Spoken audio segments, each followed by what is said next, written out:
اللہ کا پاک کا نام یا رحیم 313 مرتبہ پڑھ کر پانی پر پھونک کر پی لیں، کیا معجزہ پیش آئے گا۔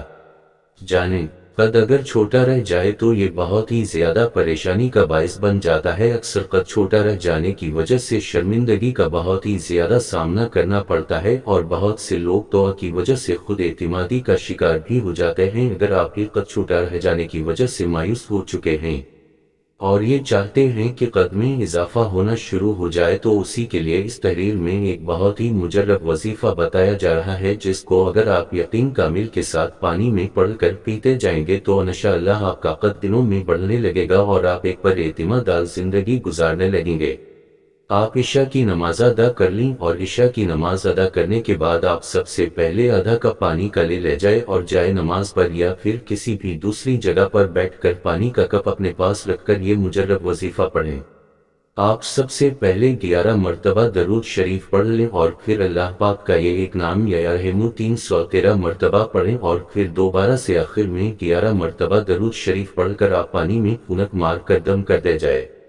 اب اس پانی کو آپ نے اس طرح پینا ہے کہ کپ کے اندر اتنا پانی باقی رہ جائے جس سے آپ خود پر پانی کا چمٹا لگا سکیں، یعنی کہ پانی کو پیتے وقت تھوڑا سا بچا لیجیے گا اور اس بچے ہوئے پانی کو اپنے ہاتھوں میں لے کر اپنے اوپر چھڑک لے جائے گا۔ اس وظیفے کو روزانہ عشاء کی نماز کے بعد 71 دن تک جاری رکھیں۔ اگر بچے یا پھر کوئی ایسا شخص جو وظیفہ پڑھ نہ سکے، وہ گھر میں کسی سے بھی پڑھوا کر پانی پیتا رہے اور ساتھ ہی پانی کو اپنے اوپر چھڑکتا بھی رہے، انشاءاللہ قد بے پناہ بڑھنے لگے گا۔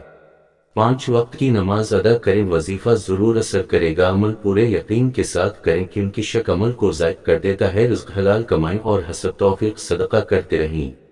سعد بن عبادہ رضی اللہ عنہ سے روایت ہے، انہوں نے کہا، اے اللہ کے رسول صلی اللہ علیہ وسلم، سعد کی ماں فوت ہو گئی، پس کون سا صدقہ افضل ہے؟